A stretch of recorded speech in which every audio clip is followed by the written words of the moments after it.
하나님께서 2023년 올 한 해 우리에게 주신 표어가 뭐죠? 신성한 성품에 참여하는 자. 그래서 지난 시간은 덕에 대해서 말씀드렸습니다. 예수님이 누구보다도 그냥 덕도 아니고 아름다운 덕을 행하셨고, 또 우리 믿는 사람들은 그 아름다운 덕을 선포하는 자, 선포하는 사명을 우리는 부여받았다고 했습니다. 또 그것뿐만 아니라 예수님처럼 아름다운 덕을 행함으로 인해서 가정에 덕을 끼치고, 또 교회와 이웃, 또 문영혼들에게 덕을 세워서 예수 그리스도의 그 복음이 더 널리 전파되는데 귀한 도구로 사용돼야 된다고 함께 이렇게 나눴습니다. 오늘은 이 시간은 지식에 대해서 살펴보겠습니다. 지식. 우리가 이 지식을 다루는 것은 굉장히 엄청나게 광범위한 겁니다. 광범위, 그죠? 근데 우리가 이제 신앙 안에서만의 지식을 다루도록 하겠습니다. 우리가 신앙생활에 필요한, 우리가 믿음을 갖고 신앙생활 하는데 필요한 지식이 뭐가 있을까요? 신앙생활에 필요한 지식, 그것은 무엇보다 삼위일체가 되신 하나님을 아는 지식일 겁니다. 근데 그 삼위일체는 구체적으로 성부 하나님, 성자 하나님, 그 다음에 성령 하나님을 말합니다. 그럼 오늘은 지식에 대해서 한 번에 다 할 수가 없어서 오늘은 성부 하나님에 대해서만, 성부 하나님이 어떤 분인가, 우리가 그분을 아는 지식이 참으로 필요한데, 오늘은 성부 하나님에 대해서 우리 함께 말씀을 나누도록 하겠습니다. 성부 하나님에 대해서는 창세기하고 요한복음에 잘 기록하고 있습니다. 창세기 1장 1절에는 뭐가 나오죠? 태초에 하나님이 천지를 창조하시니라. 그래서 하나님이 천지를 창조하신 분이다 라고 우리에게 분명하게 말씀하고 있습니다. 이 태초는 하나의 시간 개념인데, 태초 전에 또 태초가 있잖아요, 그죠? 태초 전에 또 태초. 그렇다고 해서 태초 전에 태초에 대해서 다른 단어를 사용할 수가 없는 거예요. 그냥 태초죠, 태초. 그래서 요한복음 1장 1절 보면 한번 보세요. 시작. 태초에 말씀이 계시니라. 이 말씀이 하나님과 함께 계셨으니 이 말씀은 곧 하나님이시니라. 그럼 여기서는 창세기 1장 1절에 태초에 하나님이 창조하신 그때, 그 태초보다 요한복음 1장 1절에 나오는 태초는 더 시간적으로 어떻게 해요? 더 앞에 있는 거죠. 그죠? 천지를 창조하기 전에 하나님과 또 어떤 말씀이 함께 계셨다 했잖아요. 그죠? 그러니까 여기서 요한복음 1장 1절에 나오는 태초는 창세기에 나오는 태초보다 시간적으로 더 앞에 있었던 일을 우리는 알 수 있습니다. 그러니까 태초를 창조하기 전에 어떻게 해요? 하나님과 뭐가 있었다고요? 말씀이 계시니라. 그 말씀이 계셨는데 그 말씀이 하나님과 함께 계셨다고 했습니다. 근데 이 말씀이 곧 뭐라고요? 하나님이시라고 하고 있습니다. 그리고 여기서 보게 되면 우리는 태초에 하나님이 계셨는데 그는 홀로 계시지 않고 말씀과 함께 계셨다는 것을 우리는 확인할 수 있습니다. 왜냐하면 분명하게 이 말씀이 하나님과 함께 계셨고, 2절 보게 되면 그가, 말씀이 태초에 하나님과 함께 계셨고, 두 번 반복해서 나오고 있습니다. 하나님과 말씀이 따로 어떤 분리되는 어떤 이런 개념으로 지금 여기서 우리에게 가르치고 있습니다. 그래서 우리 인간의 지식으로 볼 때는 사람이 어떤 말을 하게 되면 그 입을 통해서 말하기 때문에 사람이 말을 한다. 그러면 그 한 사람의 존재가 한 사람밖에 없는 건데 어떻게 둘 존재가 될 수 있지? 우리 지식으로 받아들이게 되면 여기서부터 우리는 이게 막히는 거란 말이에요. 근데 우리가 여기서 분명하게 여러분들이 여기서부터 믿음을 가져야 됩니다. 여기서부터 하나님이 계셨고 또 그 말씀이라는 그 분이 하나님과 함께 하셨다. 이것이 바로 우리 기독교의 믿음의 첫 시작입니다. 여기서부터 믿음이 출발하는 겁니다. 근데 우리는 이것에 대해서 잘 하지 않습니다. 지적하지 않습니다. 우리의 믿음의 시작은 천지 창조가 아니라 하나님이 천지를 창조하셨습니다. 여기부터 우리 잘 믿어야 됩니다가 아니고 하나님이 태초에 말씀과 함께 하셨다. 말씀. 왜냐하면 나중에 그 말씀이 육신이 되어 이 땅에 오셨다 했잖아요. 바로 그분이 예수님이에요. 예수 그리스도예요. 그분이. 우리가 이거를 하나님과 말씀이 계셨다. 함께 계셨다. 이걸 잘 이해해야만 그 말씀이 천상에 있었던 그 말씀이 육신이 되어 이 땅에 오셨는데 바로 그가 예수 그리스도다 라는 걸 알 수 있습니다. 그리고 태초에는 뭐라고요? 하나님이 말씀으로 어떻게 해요? 천지를 창조하시니라. 말씀으로. 근데 그 말씀은 뭐라고요? 하나님과 함께 하셨고 나중에 육신을 입은 예수 그리스도를 얘기하고 있잖아요. 그러니까 어떻게 보면 천지를 창조한 게 하나님이 아니라 성부 하나님뿐만 아니라 예수 그리스도. 하나님과 육신으로 이 땅에 오시기 전에 천상에 계셨던 말씀으로 계셨던 그 예수 그리스도도 했고 그다음에 뭐라고요? 하나님의 신이 운행하니라. 그 수면을 운행하니라. 그 성령 하나님의 영이 운행하니라. 그래서 삼일체 되신 하나님이 천지를 창조하셨다. 성부 하나님만이 아니라 우리 이것을 분명하게 인식하고 그 다음에 요한복음에서 그래서 바로 말씀에 대해서 우리에게 알려주고 있습니다. 근데 이 시간은 우리가 성부 하나님에 대해서 나눈 겁니다. 우주 만물을 창조하시기 전에 하나님이 계셨고 그분이 말씀과 함께 계셨습니다. 그리고 그 말씀은 이후에 육신이 되어서 이 땅에 오신 예수님입니다. 그리고 하나님이 태초에 하나님과 했던 존재가 또 하나 있습니다. 하나님과 그 다음에 말씀, 그 다음에 또 뭐가 있죠? 성령도 그렇지만 바로 하나님을 수종들고 하나님을 찬양했던 천사들이 있습니다. 근데 천사는 하나가 아니라 엄청난 숫자의 천사입니다. 그리고 천사는 각각 임무가 주어졌습니다. 근데 그 임무에 책임 맡은 천사장들이 있었는데 가브엘은 심부름 하는 메신저였고 미가엘은 싸우는 전투에서 전투하는 미가엘, 하나님을 대적할 전투, 루시엘은 찬양하는. 그리고 천사에 대해서 조금 더 우리가 얘기하자면, 왜냐하면 우리가 하나님을 아는 지식하면 바로 하나님과 이 사탄의 관계에 대해서 우리는 분명하게 설정할 필요가 있습니다. 왜냐하면 우리가 하나님을 아는 지식이 그냥 하나님은 살아계신 분이다 이걸 떠나서 하나님이 어떤 일을 하시는 분인지를 우리는 알아야 되겠습니다. 그러면 이제 천사의 존재, 천사가 어떤 존재냐? 천사는 우리 인간들과는 다릅니다. 성으로 나눠져 있지 않아요. 근데 어떤 사람들이 환상을 보고 어떤 사람은 남자 천사다, 이렇게 여자 천사다 이렇게 하는데 그러지 않습니다. 분명 성경에는 마태복음 22장 30절 보세요. 마태복음 22장 30절. 구할 때에는 장가도 아니가고 시집도 아니가고 하늘에 있는 천사들과 같으니라. 뭐라고요? 천사들과 같으니라. 만약에 성별이 있다면 왜 하나님이 시집장가 안 보내겠어요? 그러니까 시집도 없고 장가도 없다는 것은 아예 성별이 없다는 거예요. 그러니까 천사들은 그런 존재를 하나님 만드셨습니다. 그 다음에 그리고 천사들의 숫자가 나오는데 어떻게 해요? 마태복음 26장 53절에는 12군단이 더 되는 천사. 굉장히 많은 수입니다. 수억 명, 수십억 이 정도 되는 겁니다. 누가복음 2장 13절에도 수많은 천군 천사들이 나옵니다. 그리고 또한 천사들이 사고하는 존재들이라고 내 성경은 기록하고 있습니다. 거룩한 천사들이라고 마가복음 8장 38절, 누가복음 9장 26절. 누구든지 이 음란하고 죄 많은 세대에서 나와 내 말을 부끄러워하면 인자도 아버지의 영광으로 거룩한 천사들과 함께 올 때에 그 사람을 부끄러워하리라. 뭐라고요? 거룩한 천사들. 그다음 누가복음 9장 26절도 같은 비슷한 내용일 거예요. 예.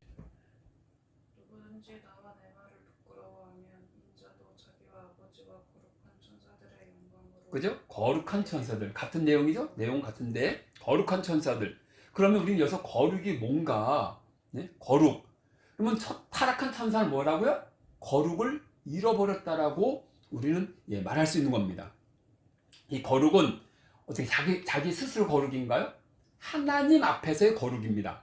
하나님 아버지 앞에서의 거룩, 그죠? 하나님 앞에서 거룩. 하나님 앞에서 거룩은 뭐죠? 하나님 앞에서 순종, 온전히 순종하는 상태를 우리는 거룩하다라고 표현할 수 있습니다. 우리 믿는 사람도 만약에 우리가 하나님 앞에 불순종하면 우리가 거룩한 존재가 되는 건가요? 이미 거룩하다라고 우리는 말할 수가 없는 것입니다. 그러면 하나님 앞에 순종하는 그 상태를 거룩하다라고 말한다는 것은 그만큼 자신의 본분을 다한다는 것을 말하고 있습니다. 사탄이라는 천사가 자신의 본분을 다할 때 그것을 거룩한 천사라고 표현하고 있는 것입니다. 근데 어떻게 해요? 천사가 타락하게 되면 그 거룩을 잃어버리게 되잖아요. 거룩을 잃어버리니까 어떻게 해요? 하나님 앞에 쫓겨나게 되고 바로 그가 마귀, 사탄이 되는 것입니다. 그러면서 이제 거기에서 이제 그것을 그 사탄 마귀를 대적하기 위해서 천사들이 다른 어떤 직임, 가브리엘도 있고 미가엘도 있고 이렇게 나눠지는 것을 볼 수 있습니다. 그래서 우리 신약에서 보게 되면 그 메신저 가브리엘이 많이 나타나잖아요. 특히 예수님의 육신의 어머니인 마리아에게도, 그다음에 육신의 아버지 요셉에게도 가브리엘 천사가 이렇게 나타나게 됩니다. 그러면 그 태초에 우주 만물이 창조되기 전에는, 그죠? 아까 말씀드린 것처럼 하나님과 말씀과 또 하나님을 수종드렸던 많은 찬양한 천사들이 있었습니다. 그때 이 당시에 천상은 어떻게 해요? 얼마나 평화로웠을까요? 그죠? 그런데 소란이 일어나기 시작했습니다. 왜냐하면 한 천사장이 바로 교만한 마음을 가지고 바로 하나님을 대적했기 때문입니다.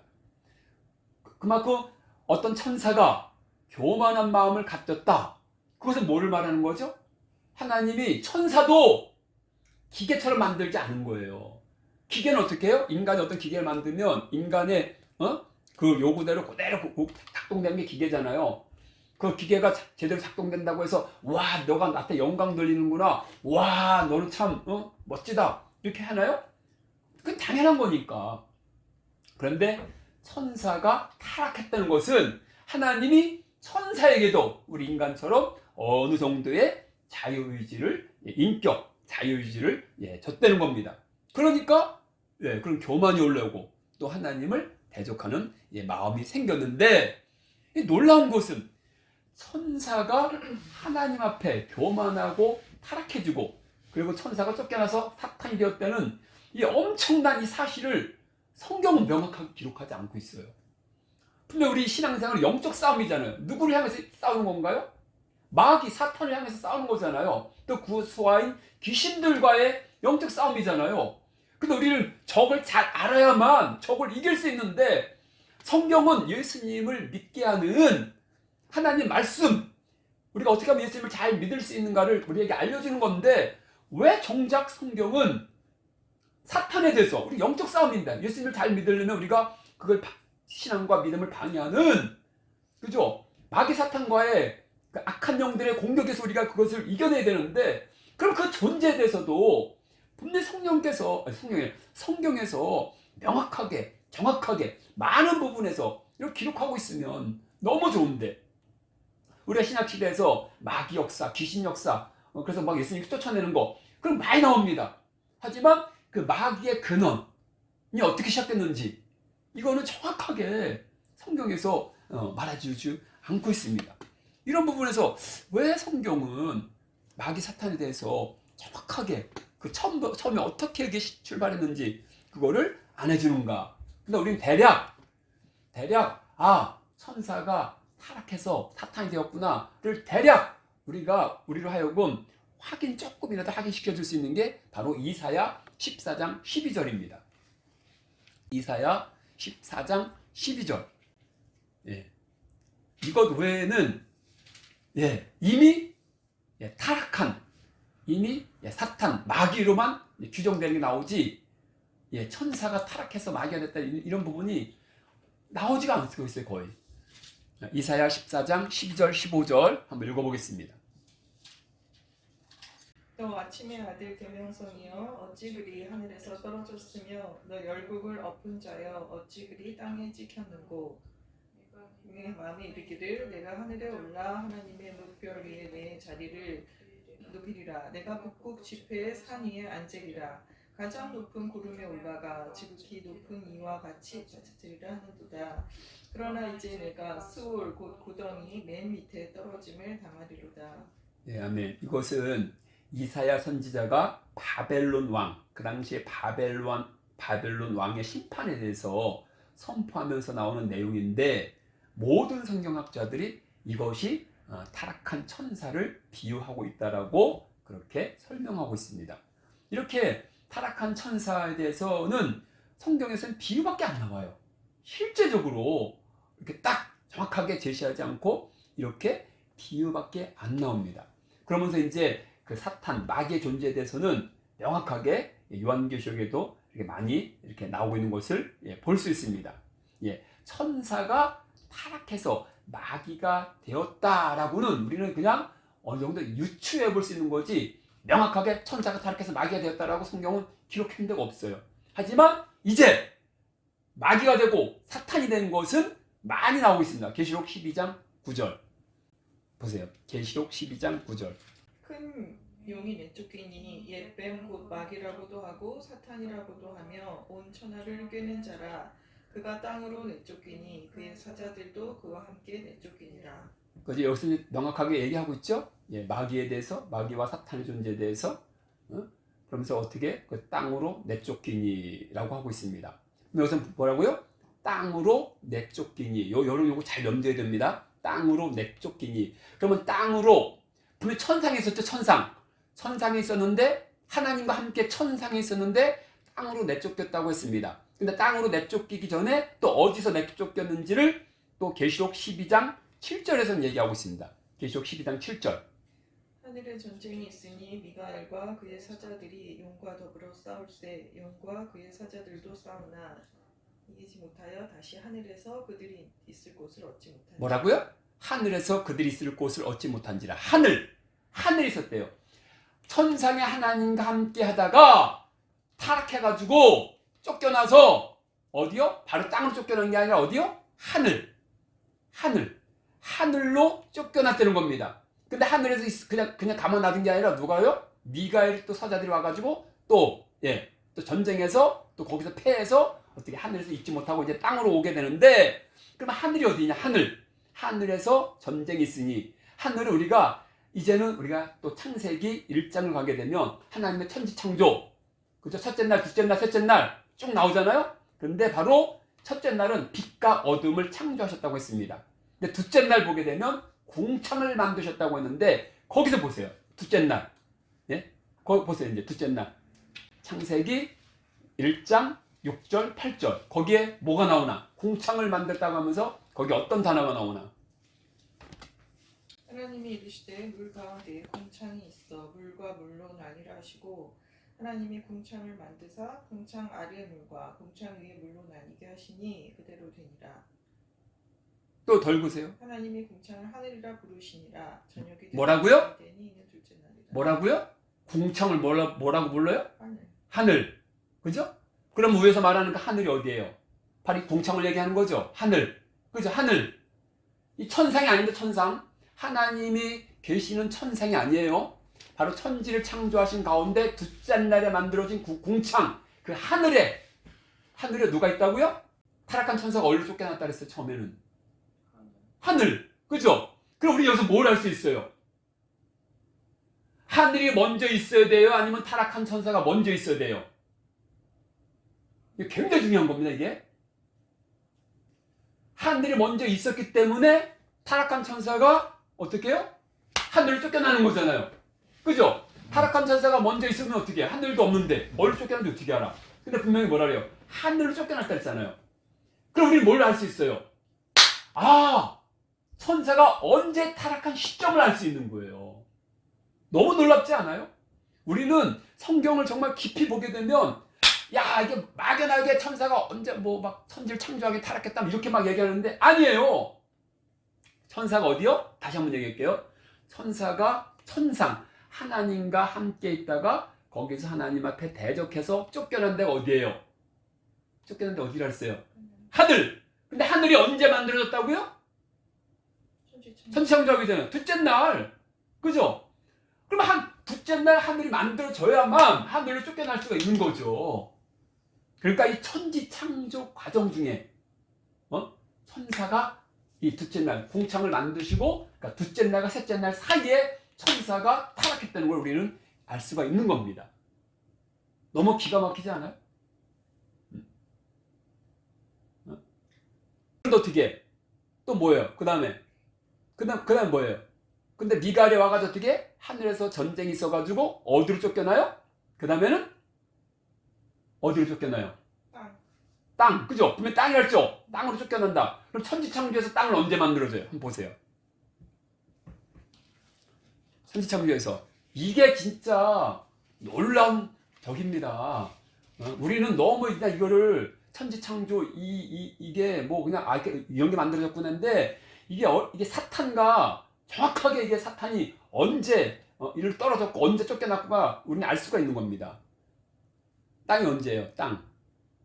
셋째 날. 네, 읽어보세요. 하나님이 이르시되 천하의 물이 한 곳으로 모이고 묻이 드러나라 하시니 그대로 되니라. 하나님이 묻을 땅이라 부르시고 모인 물을 바다라 부르시니 하나님 그럼 뭐예요? 이걸 통해서 우리 뭘 알 수 있어요? 땅이 있어야만 또 사탄이 땅으로 쫓겨나는 거 아니에요. 근데 땅을 언제 만들어져요? 셋째 날. 그러니까 셋째 날 땅이 만들어지고 나서 미갈하고 저기하고 싸운 다음에 쫓겨났다는 거예요. 그러니까 한동안 어떻게 해요? 사탄이 하늘에 이렇게 공창에 이렇게 있었던 거죠. 그리고 하나님 땅을 만드시고 이제 미가엘이 와가지고 사탄하고 싸워가지고 이 사탄 마귀가 땅에 쫓겨났다는 것을 우리는 이제 알 수 있습니다. 그럼 어떻게 땅에 쫓겨났어요? 지금 이제 분명히 이제 하늘에 있다가 이제 싸워가지고 전투에서 패해서 이제 땅으로 쫓겨났다는 것을 그럼 지금 그러니까 사탄 마귀는 어디에 있는 거예요? 이제 땅에 있는 겁니다. 땅. 그러고 나서 이제 하나님이 쭉 이제 인간까지 6일 날 여섯째 날 인간도 만드시고 이제 쉬셨다라고 창세기는 그렇게 끝납니다. 그러면서 이제 창세기 2장에서 뭐가 나와요? 선악과가 딱 나오게 됩니다. 근데 창세기 2장 4절 잘 읽어보세요. 뭐라고 나오는지. 이것이 천지가 창조될 때 하늘과 땅의 내력이니 여호와 하나님이 땅과 하늘을 만드시던 날에 여호와 하나님이 땅에 비를 내리지 아니하셨고 땅을 갈 사람도 없었으므로 들에는 초목이 아직 없었고 밭에는 채소가 나지 아니하였으며 안개만 땅에서 올라와 온 지면을 적셨더라. 그죠? 참 기가 막히지 않아요? 땅을 딱 만드셨는데 땅을 만드신 처음에 상황은 뭐예요? 그냥 막 안개만 지면이 가득한 거예요. 근데 그때 어떻게? 사탄이 어디로 쫓겨나요? 땅에 쫓겨났어요. 그리고 이제 그다음부터 이제 7절부터 딱 나오지 이제 여호와 하나님이 땅에 흙으로 사람을 지으시고 그 코에 불어넣으시니 사람이 생명이 된지다. 그다음 8절에는 에덴 동산을 창설하시고 그 지신 사람을 거기에 두시니라. 그죠? 또 15절에 쭉 나오죠. 에덴 동산에 그 사람을 이끌어서 뭐라고요? 여기서 이제 명령을 하시죠. 선악과를 먹지 말아라. 그죠? 먹는 날에는 너가 죽으리라. 그 다음에 그 명령하신 다음에 이제 여자를 돕는 대피를 만들죠. 지으시죠. 그죠? 19절. 그다음에 이제 아담을 각종 모든 들짐승을 아담 앞에 이제 이렇게 해서 아담이 그 이름을 다 불러줍니다. 그죠? 그래서 여기서 이제 아담이라는 이름이 처음 나옵니다. 19절에 아담. 그 전에는 계속 그냥 사람이라고 계속 얘기하다가 19절에 이제 아담이라고 처음으로 딱 이렇게 얘기합니다. 그죠? 그리고 어떻게 아담보다 동물들을 늦게 만들었다는 것을 우리 여기서 보면 알 수 있습니다. 그죠? 여호와 하나님이 흙으로 각종 들짐승과 공중의 각종 새를 지으시고 아담이 무엇이라 부르나 보시려고. 근데 뭐 이게 순서는 그 중요하지 않아요, 그냥. 근데 그때는 아직 화는 만들어지지 않은 상태입니다. 근데 이후에 이제 하나님이 화도 아담을 깊이 잠들게 하신 다음에 갈빗대 하나를 취해서 거기다 살을 채우시고 그래서 그거를 아담에게 이제 데려옵니다. 그러면서 이제 여자가 된 거죠. 화가 이제 된 거죠. 화가 여기 아담에가 이제 함께하게 된 거죠. 그런 다음에 창세기 3장에 뱀이 등장합니다. 이 뱀이라는 이름을 누가 줬을까요? 그러면 그죠? 이 뱀이라는 이름을 분명히 동물 각종 동물들을 누가 줬다 그랬어요? 아담이 줬다 했잖아요, 그죠? 그러니까 성경은 뱀을 어떻게 소개하는지 한번 보시기 바랍니다. 여호와 하나님이 지으신 들짐승 중에 가장 간교하니라. 그래서 뱀이 간교하다. 그럼 만들어질 때부터 뭐 그렇다는 건가요? 그러니까 여기서는 사탄이란 말이 안 나와요. 뱀에게 유혹받을 때 그냥 뱀이라고만 나오지. 그래서 요한계시록은 옛뱀이란 말이 나오는데 어쨌든 우리가 이제 충분히 오늘날은 충분히 유추할 수 있잖아요. 그 뱀, 그냥 이렇게 그 당시에 동물인 한 들짐승인 뱀에 그 사탄이 그 속에 들어가가지고 그렇게 속이는 것을 우리는 이제 알 수 있습니다. 그래서 창세기에서는 이제 이렇게 뱀, 그냥 마귀 사탄에 대해서 뱀 속에 들어갔구나. 땅에 쫓겨나가지고 뱀 속에 들어가서 누구를 유혹해요? 화를 유혹해줘. 그래서 하나님 따먹지 말라고 선악과를 따먹게 해요. 그럼 어떻게 돼요? 그리고 아담도 먹죠. 근데 아담에게 어떤 하나님께서 권세를 주셨어요? 땅에 생육하고 다스리고 번성하라. 그죠? 분명히 아담에게 주신 권리예요. 땅을 다스리라. 이 땅을 다스리라는 아담에게 주신 권리인데 어떻게 해요? 하와로 인해서 아담도 그 선악과를 먹음으로 인해서 그 권리가 누구에게 전가된 거예요? 누구에게 간 거예요? 옮겨진 거예요. 바로 뱀에게 옮겨진 겁니다. 그래서 뱀이 이 땅의 권세를 잡은 자가 된 겁니다. 그래서 예수님을 시험할 때 내가 이 권세를 내가 넘겨받았다라고 얘기합니다. 그래서 성경은 분명하게 지는 자는 이기는 자의 종이라고 했습니다. 그러니까 하와가 아담도 영적 싸움에서 이 뱀에게 진 거예요. 사탄에게 진 거기 때문에 이제는 거기에 굴복했기 때문에 종이 될 수밖에 없는 거예요. 그때부터는 사탄이 이 땅을 지배하게 되는 겁니다. 근데 놀란 사실은 그러면 왜 이 사탄의 존재를 왜 구약 성경은 많이들 좀 알려주고 제시를 해야 되는데 제가 이번에 깜짝 놀란 게 뭐냐면 사탄과 뱀에 대해서 거의 기록하지 않고 있어요. 아담과 하와의 그 자녀가 가인과 아벨이잖아요. 가인이 자기 동생을 돌로 쳐 죽였잖아요. 근데 여기서 사탄에 의해서 마귀에 의해서 이런 말이 안 나와요. 그냥 죄라고만 지적하고 있어요. 죄라고만 지적하고 있다고요. 그 다음에 창세기 6장의 노아 시대, 노아의 홍수 사건, 여기에 그죠? 누구에서 죄를 인간이 짓는 거예요? 누구에서 인간들이 죄를 짓냐고요? 사탄과 마귀에서 인간들이 죄를 범하는 거잖아요. 그래서 죽음과 저주로 그렇게 붙들려 가는 거잖아요. 근데 창세기 6장 보게 되면 아무리 읽어도 사탄과 마귀라는 단어가 안 나와요. 그냥 죄악. 그래서 인간들 스스로 죄악을 저지르는 것처럼 그렇게 그냥 받아들일 수밖에 없는 그런 어떤 장면들이 연출된다고요. 그냥 여기서부터 그냥 사탄과 마귀에서 왜냐면 에덴 동산에서 뱀이 화를 유혹했던 것처럼 그 다음에 가인도 그 사탄이 가인을 이렇게 깨어서 동생을 죽였다가 나오고 노아 시대 때도 수많은 사람들을 사탄이 마귀가 그들을 그렇게 죄로 끌고 갔다라고 표현해야 되는데 성경은 그렇게 안 나와요. 그냥 죄악이라고만 나오고 있습니다. 그러면은 홍수 심판에 마귀와 사탄에 의해서 인간들이 죄를 범해서 결국 홍수의 심판을 당했는데 인간은 다 몰살당했잖아요. 그러면 마귀하고 사탄도 그때 같이 몰살당한 건가요? 아니죠. 마귀와 사탄은 영적 존재이기 때문에 홍수 나면 아무 상관없어요. 그러니까 노아 가족이 살아남더라도 어떻게 해요? 또 거기에 또 이제 죄가 또 계속 사탄과 마귀가 이제 공격을 하게 되는 거예요. 근데 참 놀라운 거는 계속해서 사탄과 마귀에 대해서 명확하게 이 모든 것을 짓을 행하는 게 사탄과 마귀라고 성경은 이렇게 구구절절히 말을 하지 않고 있어요. 계속 그냥 이삭 때, 아브람 때도 그렇고 아브람, 이삭, 야곱, 요셉 쭉 이어오면서 얼마나 사탄과 마귀가 공격을 많이 했을까요? 공격을 당했을까요? 그거로 인해서 우리가 죄를 짓는 거니까. 근데 왜 성경은 마귀와 사탄에 대해서 이렇게 진짜 거론하지 않을까? 심지어는 소돔과 고모라가 멸망당할 때도 왜 사탄과 마귀의 존재가 거기에서 드러나지 않을까? 우리 이거에 대해서 조금 진짜 왜 그러지? 궁금증을 가져야 됩니다. 사탄과 마귀의 존재가 드러나지 않으니까 인간들 스스로가 범한 걸로 구약을 보게 되면 사탄과 마귀의 존재가 그냥 어느덧 없어져요. 에덴 동산에서만 막 뚜렷하게 있다가 점점 희미해지고 막 계속 그러다고요. 성경에서 직접적으로 사탄이라고 정식적으로 지칭하는 데가 언제냐면 성경 순서상으로 볼 때 바로 역대상 21장입니다. 다윗 시대 때 비로소 사탄이라는 말이 나와요.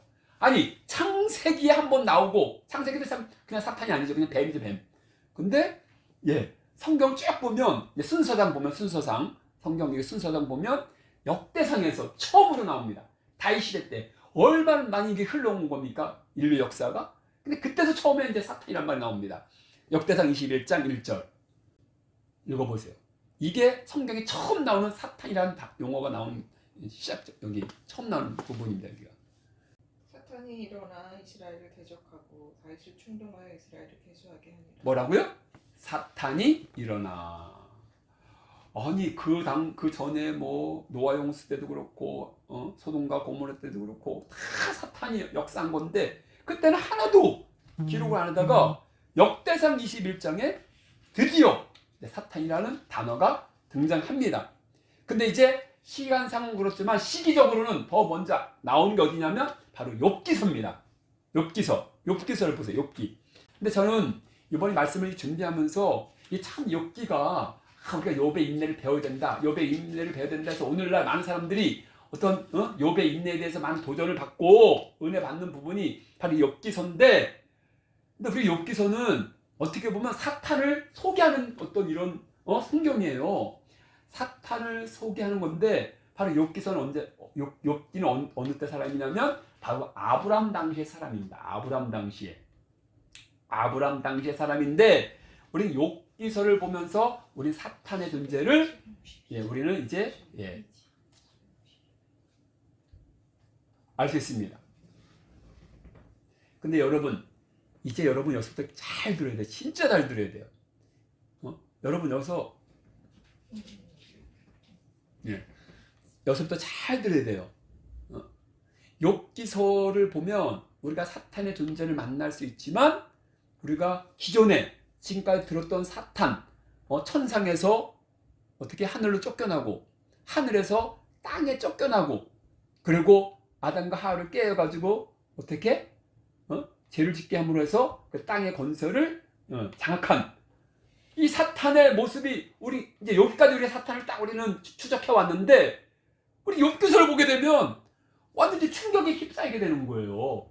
사탄의 존재에 대해서 완전히 새로운 어떤 소개가 있기 때문에 사탄을 새로운 것으로 다가오기 때문에 이제 충격을 받을 수밖에 없어요. 그래서 이 사탄을 추적해온 사람들을 보게 되면 욥기서를 딱 만나면 아주 이제 막 머리가 복잡해지고 혼란해지는 거예요.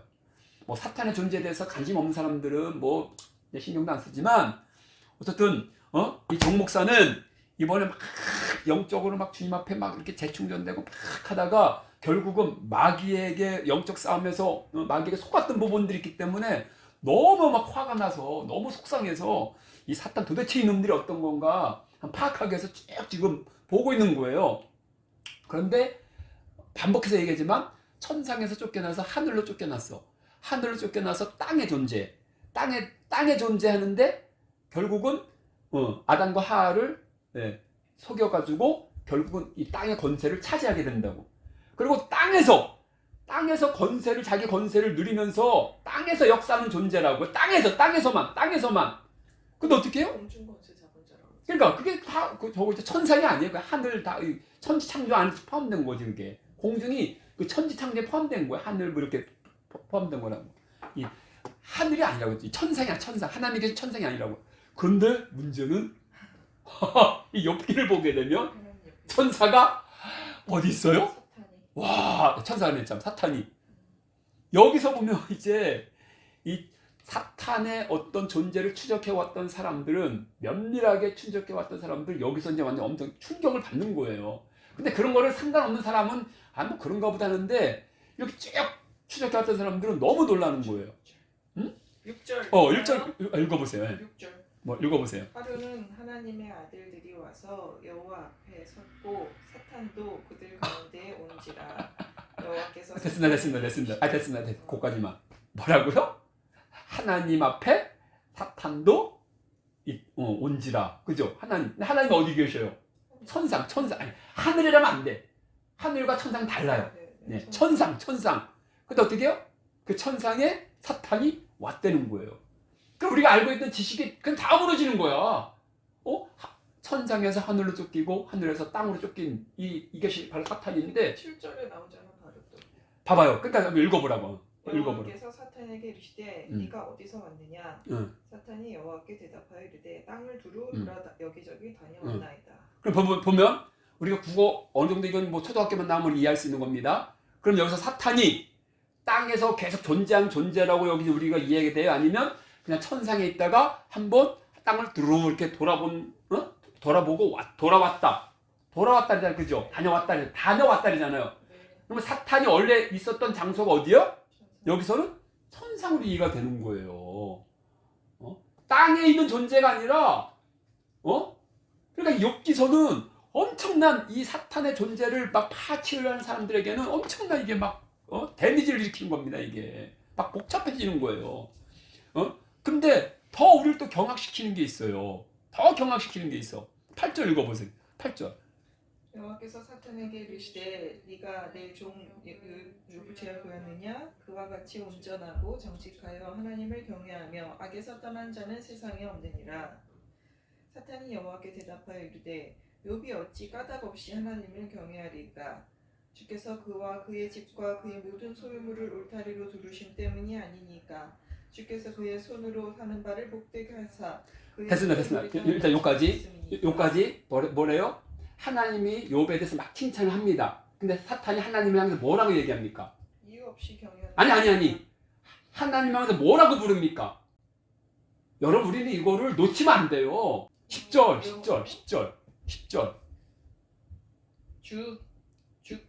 주께서 뭐라고 그래요? 주께서. 사탄이 하나님을 향해서 주는 뭐예요? 주인님께서 사탄이 하나님 아버지를 향해서 주인님이라고 해요. 이게 말이 됩니까? 지금 우리가 지금까지 계속해서 사탄을 추적해왔던 그 사탄하고 사탄의 존재와 욥기에서 나오는 사탄이 이게 매칭이 되는 거예요? 천상에 있었던 자체도 말이 안 되는 거고 우리 사탄이 땅에 쫓겨났다고 하는데 그리고 하나님을 대적하는 자인데 어떻게? 하나님을 향해서 주께서 주인님 이렇게 부르고 있어요. 그럼 우리는 여기서 그냥 어떤 사람들 그냥 읽지만 사탄의 존재를 정말 알고자 하는 사람들에게는 완전히 머리가 완전 온통 그냥 막 뒤죽박죽이 되는 거예요.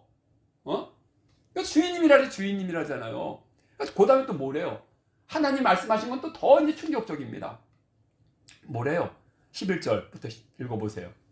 이제 주의 손을 펴서 그의 모든 소유물을 치소서 그리하시면 틀림없이 주를 향하여 욕하지 아니하겠나이까. 그 뭐래요? 여호와께서 사탄에게 이르시되 내가 그의 소유물을 다 내 손에 맡기노라. 뭐라고요? 그의 소유물을 뭐라고요? 내 손에 맡기노라. 하나님이 사탄에게 내 손에 다 맡기노라. 이거 얼마나 충격적인 거예요. 그래서 많은 사람들은 여기서 그냥 사탄이 막 그렇게 하니까 그냥 하나님께서 그냥 어쩔 수 없이 그냥 허용해 주셨다. 저도 막 그런 식으로 이제 하나님은 변화한 차원에서 하나님은 어쩔 수 없이 허용해 주셨습니다. 근데 그거는 그냥 막 너무 변하려다 보는 그렇지 그냥 허락하신 거 허락하신 거잖아요. 너는 이거 여기까지만 해? 여기까지 하면 안 돼? 허락한 거잖아요. 제가 요번에 영적 싸움, 이 마귀와의 싸움하면서 이게 정말 하나님이 허락하신 건가? 왜?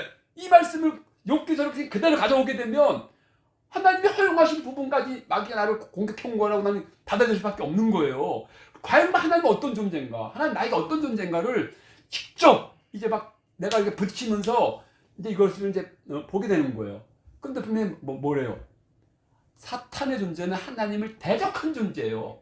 그래서 땅에 쫓겨난 존재고, 하늘에 있다가 하늘에서 쫓겨나가지고 땅에 쫓겨난 존재예요. 땅에 머무른 존재예요. 근데 욥기서에는 어떻게 해요? 천상에까지 이 사탄이 가가지고 말도 하고, 근데 천상에까지 가게 아니라 천상에 있는 존재로 나오고 있습니다. 천상에 있는 존재로. 그리고 하나님이 사탄을 통해서 네가 가서 치라라고 허락도 하고 있습니다. 그러면 우리가 지금까지 추적했던 사탄과 맞나요, 이게? 근데 우리는 성경 말씀 무조건 다 믿어야 돼. 그러면 욥기서를 믿는 것 때문에 요한계시록도 다 우리는 그거를 내쳐야 되고 딴 것도 다 내쳐야 되나요? 욥기서 요 하나 요걸 믿기 위해서 우리 요한계시록의 말씀도 다 무시해버리고 딴 거 말씀도 무시해야 되나요? 욥기서 이거 하나를 우리를 받아들이기 위해서? 다른 말씀을 더 강하게 받아들이면 욥기서 말씀에 대해서 우리는 생각을 해봐야 되는 거예요. 정말 사탄 이런 존재인가? 너무 우리는 그냥 오늘날 모든 사람들이 사탄하면 바로 여기서 욥기에서 나오는 사탄으로 다 받아들이고 있어요. 근데 이건 뭐예요? 주인과 종의 관계예요. 여기 나오는 욥기에서 나오는 사탄은 주인과 종의 관계입니다. 주인과 종의 관계. 근데 우리가 알고 있는 사탄이 그런 건가요? 우리에게 공격해오는 사탄이 하나님의 종인가요? 우리 여기서 또 우리 영적 싸움을 실패하고 있는 거예요. 하나님은 절대 사탄의 주인이 될 수가 없습니다. 사탄을 저주하는 존재입니다. 마지막 결론 되겠지만 예수님이 이 땅에 오신 게 뭐라고요? 마귀의 일, 사탄의 일을 멸하러 오셨다고 했어요. 멸하러. 그리고 결국 땅에 있었던 사탄은 어디로? 이제는 어디로 쫓는 게 아니죠. 그렇죠. 지옥으로 영원한 형벌로 거기 가두시는 거예요. 예수님이 오신 이 땅에 오신 목적이 가장 큰 게 이제는 땅에 존재했던 이 사탄을 이제 음부에 지옥에 가두기 위해, 음부가 더 지옥에 가두기 위해서. 그래서 우리는 그러면 우리 이 정말 욥기서를 우리는 어떻게 이해해야 될까? 사실 진짜 우리는 욥기서 너무 필요해. 우리 인내에 대해서 제대로 알려주는 게 욥기서밖에 없어. 하지만 진짜 그런가요? 아니에요. 우리 창세기에서 요셉을 통해서도 얼마나 많은 우리가 인내를 배울 수 있어요. 오히려 이 욥기서는 이 사탄의 존재에 대해서 추적한 사람들에게는 완전히 그냥 백지 상태로 만들어요. 머릿속을 뒤집박죽으로 만들어 버린다고요. 그런데 하나님은 이 성경은 참 너무 감사한 게 욥기서하고 비교해 볼 수 있게끔 만든 또 하나의 이렇게 비교해 볼 수 있게끔 하는 성경 구절이 있습니다. 바로 그것이 아까 뭐라 했죠? 욥기서는 바로 아브라함의 시대에 살았던 욥을 얘기하는 겁니다. 근데 다윗 시대 때 아까 사탄이라는 말이 나왔죠? 거기서하고 비교해보면 욥기서의 사탄은 우리는 이런 측면을 받아들이는 게 더 맞을 수 있다. 왜냐하면 욥기서를 사탄을 하나님의 종으로 이렇게 이해하게 되면 다른 성경 구절 다 요한계시록도 안 맞고 다 창세기도 안 맞고 다 안 맞는 거예요. 이사야도 안 맞고 다 안 맞아요. 그래서 우리는 바로 이 다윗 시대 때 사탄에 대해서 소개하고 있는 게 너무나 우리에게는 중요한 이게 진짜 힌트구나 라고 알 수 있습니다. 여기서 우리는 하나님과 사탄 관계를 더 정확하게 이제 명확하게 설정할 수 있습니다. 이제 보게 되면 이제 보세요. 이제 아까 어디죠? 스가랴 3장 2절 보게 되면 사탄을 향해서 뭐래요? 여호와께서 사탄에게 이르시되 사탄아 여호와께서 너를 책망하노라. 뭐라고요? 책망하노라. 그러니까 이게 주종관계가 절대 아니에요. 사탄하고 하나님은 절대 주종관계가 아니고 사탄이 하나님 향해서 감히 주께서 주인님 말할 수가 없는 겁니다. 아멘? 그래서 오늘날 하나님께서 사탄에게 요 정도만 치라고 했다. 욥기서를 막 들어가지고 오늘날 이렇게 적용시키는데 그게 아니에요. 그 사탄 사탄을 공격을 요만큼만 하나님이 활용했다. 그럼 그 하나님의 hat되는 거죠, 그게. 우리는 너무 욥기서를 너무 우리 맹신하고 있습니다. 그럼 욥기서를 너무 맹신하면 말하면 요한계시록, 뭐 창세기, 이사야 말씀을 다 그냥 묵사발 만들어 버리는 거예요. 사탄은 그런 하나님 앞에 그렇게 뭐 주종관계 존재가 아닙니다. 그래서 여기 보세요. 이제 아까 내가 이제 다윗 시대 때 이제 사탄 나왔다 그랬죠. 근데 먼저 사무엘하 24장을 먼저 보시기 바랍니다. 사무엘하 24장 16절. 천사가 예루살렘을 향하여 그의 손을 들어 멸하려 하더니 됐습니다. 천사가 어떻게 해요? 예루살렘을 향하여 그의 손을 들어 멸하려 하더니, 그죠? 여호와께서 이 재앙을 내리심을 뉘우치사 백성을 멸한 천사에게 이르시되 족하도다. 이게 뭐냐면 다윗이 이제 인구 조사를 하려고 할 때, 그죠? 그래서 결국 인구 조사를 하게 되니까 하나님이 천사를 보내서 이렇게 하게 되는데, 그 전에 내용을 보게 되면 사무엘하 24장을 먼저 보세요. 사무엘하 24장 1절.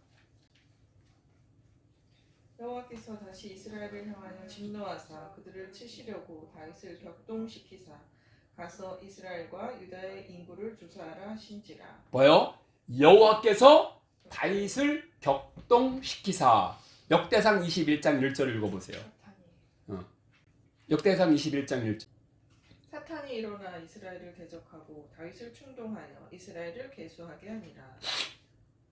기가 막히지 않아요? 사무엘하 24장에는 여호와께서 다윗을 격동시키사, 역대상 21장에는 사탄이 일어나 다윗을 충동하여. 이게 뭐예요? 이게 저거예요. 욥기서의 그거하고 너무 비슷하잖아요, 맥락이? 그죠? 결국은 역대상 21장 21절 사탄이 일어나는 뭐예요? 하나님의 허락하에, 승인하에. 이게 앞에가 붙으면 이게 말이 되는 거잖아요. 왜냐하면 분명 사무엘은 여호와께서 다윗을 격동시키사, 역대상은 사탄이 일어나 다윗을 충동하여. 그러니까 사탄이 하나님의 어떤 그런 허락하에 이렇게 됐다는 것을 욥기서하고 연결해 보면 되는 거라고요. 이게 욥기서하고 이게 일맥상통하는 이런 부분입니다. 이게 지금 내용이. 근데 보세요. 이 치는 건 누가 치느냐? 하나님께서 누구에게 치라고 하는지 바로 놀랍게도 사무엘하도 천사에게 명령을 하고, 역대상에도 뭐라고요? 천사들을 보내서 치신다고 나와요. 분명 사탄이 다윗을 충동했는데, 그러면은 사탄의 충동에 의해서 이스라엘을 다윗이 계수했다면, 그 다음에 치는 것은 사탄이 되어야 되는데 뭐라고요? 여기서는 역대상에도 하나님의 천사라고 나옵니다. 보세요. 하나님의 천사라고 나오지. 역대상 21장 15절. 하나님이 예루살렘을 멸하려 천사를 보내셨더니. 뭐라고요? 천사가 멸하라 할 때. 그죠? 뭐라고 나와요? 천사. 근데 위에서는 사탄이 다윗을 충동하여. 그러니까 이게 욥기서와 이게 여기가 딱 다윗 시대 때 이 사탄 등장하는 게 이 사탄 성격이 똑같은 거예요. 하나님과 관계 속에서. 근데 뭐래요? 천사들, 사탄이 충동을 했지만 어떻게 해요? 천사들이 쳤어요. 천사들이 쳤다고요. 그러면서 여기서는 여호와의 천사, 그 다음에 사무엘하는 여호와의 사자, 여호와의 사자라고 합니다. 전 그래서 욥기서에도 나오는 이 사탄을 우리가 하나님을 대적해서 선상에서 하늘에 쫓겨나서 하늘에서 땅에 쫓겨나고 나중에 예수님에 의해서 완전히 이제 멸절당해서 지옥에 떨어지는 그 사탄을 말하는 게 아니라 여호와의 사자, 죽음의 사자를 가리키는 걸 수 있겠구나. 이렇게 받아들이는 게 오늘날 우리 신앙생활 때 저는 맞다고 봅니다. 왜냐하면 욥기서에 그걸 그대로 받아들여가지고 오늘날 우리가 영적 싸움에 대해 그 대상인 사탄을 하나님과 막 이렇게 막 주종관계 뭐 이렇게 보고 뭐 하나님이 시켜서 뭐 하나님이 요까지만 해라, 요까지만 해라 이렇게 받아들인다면 도대체 우리는 누구하고 싸우는 거예요? 그러면 막 헷갈린 거란 말이에요. 우리는 오늘날 너무 욥기서만 받아들여가지고 오늘날 우리를 공격해오는 사탄에 대해서 너무 희미해지는 거예요. 사탄의 존재를 너무 모르는 거예요. 저는 그걸 말하고 싶어요. 그럼 욥기서를 안 믿어? 그럼 욥기서 믿느냐고 그러면 다른 걸 다 부정해요? 요한계시록도 부정하고 창세기도 부정하고 이사야도 다 부정해요? 나는 차라리 다른 건 다 받아들이고 욥기서에 대해서는 이렇게 저기 다윗 때 그거하고 이렇게 해서 적용시켜서 그렇게 하겠습니다. 저는 그렇게 할 거예요. 사탄은 하나님 앞에서 대적한 존재하고 저주받은 존재입니다. 저주받은 존재. 감히 어떻게 하나님 앞에 나가가지고 땅에 쫓겨난 자가 어떻게 천상에 가가지고 하나님 앞에서 막 주인님 이렇게 말할 수가 있어요. 그래서 욥기서는 이게 정말 그냥 여호와의 천사, 여호와의 사자인데 죽음의 사자를 가리키고 있는 겁니다. 그래서 우리 욥기서 때문에 사탄에 대해서 우리가 너무 그냥 확 갑자기 인식이 완전히. 그래서 오늘날도 그래서 저는 감사한 게 이 다윗 때 이 사탄이 충동하여 여호와께서 이게 이렇게 해서 뭔가를 우리를 조금 숨통을 열어두시는구나. 이러면서 이제 우리는 신약을 이렇게 이해하면서 신약을 와야 됩니다. 근데 신약에서 이제 그러니까 아까 말씀드렸죠? 구약에서는 사탄에 대해서는 너무 진짜 안 나와요. 아니 홍수 사건도 다 마귀 사탄의 그 인간들을 그렇게 몰아붙여가지고 그렇게 한 건데 그 죄의 작자는 너무 드러나지 않고 인간들이 죄를 짓고 그냥 처벌받았다 이렇게만 계속 구약엔 계속 그렇게 이해가 됐다고요. 근데 신약에서 와봐봐요. 신약에 오게 되면 처음부터 사탄의 존재가 딱 드러납니다. 사탄의 존재가. 왜? 예수님이 이 사탄 마귀를 멸하라고 이 땅에 오셨기 때문에 그냥 사탄의 존재가 딱 드러나요. 누구 앞에 드러나죠? 예수님. 바로 예수님 앞에 딱 드러나는 거예요. 예수님이 이제 공생의 사역하기 위해서 요단강에서 침례를 딱 받으시고 그리고 성령에 이끌려서 이제 광야로 가십니다. 근데 여기서도 너무 많은 또 오해를 합니다. 우리가 마태복음 4장 1절을 보세요. 그러니까 오해하는 게 너무 많아요. 우리는 특히 사탄에 대해서 오해하는 게 너무 많아요. 우리 사탄은 강력하게 예수의 이름으로 막 저주하고 몰아낼 존재입니다. 근데 욥기서에서 그렇게 받아들이면 어떻게 하나님한테 우리는 허용을 받고 온 사탄인데 어떻게 하지? 이게 말이 안 되는 거예요. 마태복음 4장 1절. 그때 예수께서 성령에게 이끌리어 마귀에게 시험을 받으러 광야로 가사. 우리 이거 잘못하면 요 그대로 보게 되면 성령에 이끌려서 마귀에게 시험을 받아? 그죠? 성령이 마귀에게 시험 받으라고 성령이 예수님을 어떻게 마귀에게 이끄시는 것처럼 요 그대로 요것만 보면 그죠?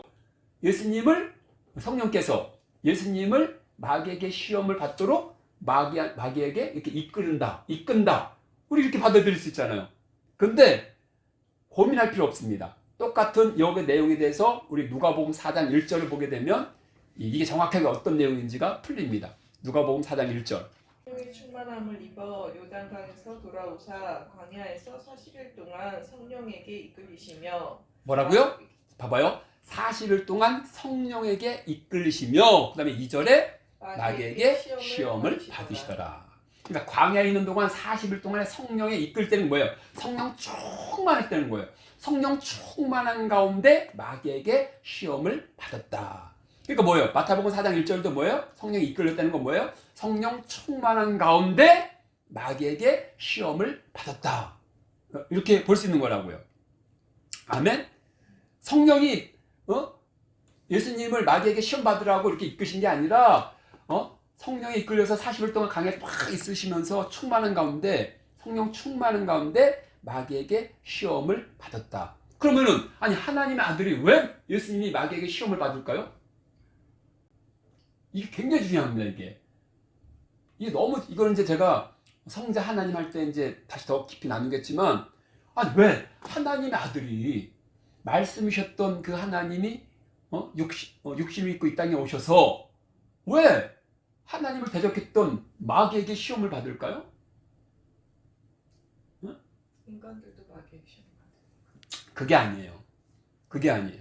내가 지난번에 그런 식으로 비슷하게 얘기한 것 같은데 그게 아니에요. 인간들이 그렇게 마귀에게 시험 받기 때문에 먼저 예수님이 받으신 다음에 야 내가 이겼으니까 너희들 이겨라. 이제 이런 차원이 아니고 바로 예수님이 육신을 입었기 때문입니다. 땅에 오셨잖아요. 천상의 말씀을 계시다가 육신을 입고 땅에 오셨잖아요. 땅. 그래도 그것도 육신을 입고. 근데 땅의 권세를 누가 잡았어요? 사탄이 마귀 잡고 있잖아요. 그리고 예수님도 어떻게 해요? 영적 존재가 아니라 육신을 입은 존재로 왔기 때문에 시험을 받을 수밖에 없었던 것입니다. 왜냐면 그 권리가 있는 거예요, 마귀에게는. 지네가 땅의 권세를 있다니까. 나에게 한번 절하라. 내가 이 모든 권세를 내가 다 나에게 내가 넘겨받았는데 네가 나한테 절하면 내가 다 줄게 이거를 이렇게 얘기했잖아요. 그게 틀린 말이 아니에요. 이 땅에 마귀가 갖고 있으니까. 그리고 육신을 입었기 때문에 그래서 이렇게 시험을 받으셨고 결국 어떻게 해요? 그 시험을 어떻게 해요? 이기시고 그리고 이제 마귀는 떠나고 그때부터 어떻게 해요? 이제는 도무지 이제 마귀는 예수님한테 뭘 시험하거나 뭘 하거나 하지 못해요. 예수님이 그냥 떠나라 하면 떠나고 나가라면 나가고 계속 그러는 거예요. 그러면서 뭐라고요? 성경에서는 바로 예수님께서 이 땅에 오신 목적이 바로 이제 제가 이거 설명 안 해도 되죠? 아까 그 땅에 뭐 이게 천하만국 보여주면서 근데 오늘날 그래서 우리가 잘 살고 돈 많고 부귀영화 누린 사람은 우리 부러워할 필요 없어요. 왜냐하면 이 천하의 모든 이 땅에서의 어떤 이 건세 영광은 마귀가 잡고 있기 때문에 그게 마귀로부터 비롯됐다는 게 많은 거예요. 마귀에게 절하는 자, 마귀에게 절하는 사탄에게 절하는 자는 굴복당하는 자는 마귀에게 굴복하는 자는 마귀가 그런 거 던져줘요. 먹잇감을. 그래 네가 나한테 절했으니까 내가 너 이 땅에서 뭐 부귀영화 누리게 해줄게. 그게 마귀로부터 오는 게 많다는 거죠. 그러니까 우리는 막 부자들 뭐 이런 사람들 부러워할 필요가 없는 거예요. 이런 측면에서 우리가 명절날 가가지고 제사 지내는 거 절대 안 되는 거죠. 그게 죽은 사람 우리 조상한테 하는 게 아니잖아요. 우리 죽은 조상은 믿었으면 천국, 안 믿었으면 지옥 딱 가 있는 건데 무슨 뭐 여기 땅에서 우리 죽은 조상이 있어요. 다 그걸 가장해서 마귀 사탄들이 다 그걸 절 받고 그러는 거지. 절 받으면 어떻게 해요? 뭐 조금 더 무조건 이 땅에서 절 받는다가 아니야. 이 땅에서 뭐가 좀 달겨질 수 있어. 하지만 그 영혼은 저주받는다는 거죠. 그러니까 우리는 이 부분을 그래서 우리는 오직 경배할 분은 하나님밖에 없다. 그래서 예수님께서는 이제 마귀의 시험에서 이기시고 그다음에 이제 마귀가 절대 이제 예수님 앞에서 예수님 명령하면 다 쫓겨가고 그리고 성경에서는 뭐라고 해요? 성경에서는 바로 예수님이 이 땅에 오신 것을 마귀의 일을 멸하려 하셨다라고 분명하게 말씀하고 있습니다. 요한일서 3장 8절. 죄를 짓는 자는 마귀에 속하나니 마귀는 처음부터 범죄함이라 하나님 아들이 나타나신 것은 마귀의 일을 멸하려 하심이라. 그러면 이제 우리는 여기서 이제 명확하게 알 수 있는 거예요. 사탄은 하나님, 그러니까 어떤 천사가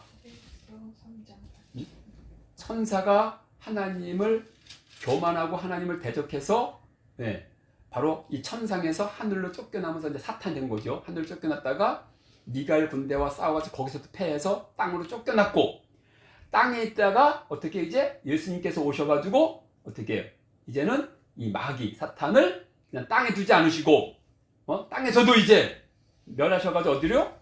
지옥 홍별 지옥으로 떨어지는 존재가 되게 하셨다는 것입니다. 이게 굉장히 중요해요. 그러니까 하나님은 뭐라고요? 하나님은 하나님을 대적했던 그 천사를 하늘로 쫓으셨다가 땅으로 또 쫓으시고 또 땅에서도 이제 영원한 지옥 형벌을 당하게 하시는 분이다. 우리 하나님의 아는 지식을 사탄과 관련해서 우리가 해야만 그 안에 우리가 인간이 거기서 사용당하는 부분이 있거든요. 우리가 하나님과 나와의 관계에서 우리 하나님과 인간의 관계로만 하나님을 알려고 하면 너무 제한적인 거예요. 왜 오늘 사탄을 얘기를 많이 했냐면 하나님이 사탄을 멸하시는 데 있어서 바로 하나님 아들 예수님을 이 땅에 보내서 사용하신 부분도 있고 또 이제 그 안에서 우리 인간들도 그걸 사용하시는 거죠. 오늘날 우리가 계속 영적 싸움이 그거예요. 니네가 죄를 이기고 마귀를 이기고 그래서 너는 이제 승리자가 되고 이래서 우리는 하나님의 지식은 바로 사탄과 연결해서 우리는 지식을 알 필요가 있다는 것입니다. 그리고 정말 진짜 이제 지옥으로 땅에서 이제 지옥으로 이제 떨어지는 존재인지를 이제 마태복음 25장 41절에는 얘기하고 있습니다. 마태복음 25장 41절. 시작. 25장 41절. 또 왼편에 있는 자들에게 이르시되 저주를 받은 자들아 나를 떠나 마귀와 그 사자들을 위하여 예비된 영원한 불에 들어가라. 어떻게요? 이 지옥이, 이 영원한 불이 어떻게 사람을 위해서 준비된 거예요? 마귀. 아니죠. 마귀와 그 사자들을 위해서 예비된 영원한 불 지옥에 들어가라. 그러니까 마귀는 어떻게 결국은 땅에서 쫓겨나서 이제는 어떻게 해요? 이제는 이 지옥에 떨어지게 되는 겁니다. 근데 그렇게 하게 하는 게 뭐예요? 예수님께서 이 땅에 오셔가지고 마귀를 멸하시기 때문에 이 가능할 수 있는 겁니다. 근데 많은 사람들이, 어떤 사람들이 실수인지 뭔지 몰라도 지옥에서 인간들이 이 사탄과 마귀에게 괴롭힘을 당하고 있대. 인간들이 괴롭히는 게 거기서 지옥에서 사탄이래. 난 너무 충격을 받아가지고, 도대체 그 뭐야? 지옥에서 인간들이 막 고통당하고 있는데 거기서 고통을 가하는 게 사탄과 마귀라고 그렇게 얘기하는 사람이 있어요. 너무 이거 웃긴 거잖아. 이 지옥은 누구를 위해서 만든 거라고요?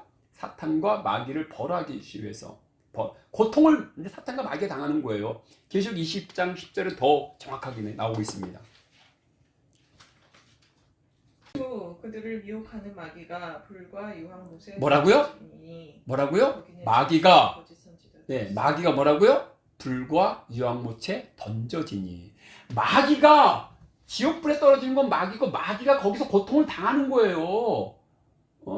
근데 자꾸 여러분 저기 보세요. 한번 진짜 내가 이런 말 안 하게 생겼나? 뭐 주일학교 막 성극하는 거 보세요. 지옥 같은 거 막 상황 이렇게 연출하면서 뭐예요? 막 사탄이 막 검은 막 이 사탄이 막 인간 괴롭히는 게 이렇게 나오잖아요. 전 너무 충격받는 거예요, 그런 게. 아니, 어떻게 지옥을 이렇게 모르고 있나? 아니, 마귀의 사탄을 어떻게 저렇게 모르고 있나? 지옥에 떨어진 인간을 거기서도 막 괴롭히는 게 사탄 마귀가 아니에요. 지옥을 만드신 하나님의 목적은 사탄을 거기다가 집어넣고 사탄을 괴롭게 만들려고 그 지옥을 만든 거라고요. 그 괴롭을 당하는 존재가 사탄, 마귀라고요. 그리고 이제 그 죄에 이끌려서, 마귀에게 이끌려가지고 죄를 범한 사람들도, 거짓 선지자들이나 그 죄를 범한 사람들도 거기서 같이 그냥 고통 당하는 거지. 여러분 주일학교 막 성극 한번 떠올려보세요. 거기서 막 괴롭히는 게 누구로 나오나? 사탄도 나오잖아요. 근데 그건 아니라는 거죠. 그래서 우리는, 제가 왜 이렇게 사탄에 대해서 오늘 하나님의 지식이라고 얘기하면서 사탄에 대해서 했냐면, 나 사탄에 대한 마귀에게 딱 속으니까 이게 열불이 나는 거예요. 아니, 도대체 내가 왜 이놈한테 이게 속을 수가 있을까? 근데 사탄은 너무 교묘한 놈이에요. 정말 이거는 진짜 어떻게, 내가 이렇게 깜빡 속았네, 이놈한테. 깜빡 속았네? 그런데 정작 내가 속았는데 이것을 하나님이 사탄에게 이것을 욥기서처럼 이 정도 허용했다? 와, 내가 하나님 도대체 나가 어떤 건가요? 너무 막 거기에 대해서 내가 머릿속이 그냥 막 복잡해 버리는 거예요. 이게 하나님의 어느 정도 허용하에 사탄이 나를 지금 시험하고 나를 지금 이게 속인 건가? 난 못 받아들이고 있어요, 그거를. 나는. 그 욥기서 그래도 받아들여야지. 난 못 받아들여. 난 차라리 욥기서를 안 받아들이고 난 요한계시록, 난 이사야, 창세기에 나온 이 말씀을, 난 더 많은 말씀을 난 받아들일 거야.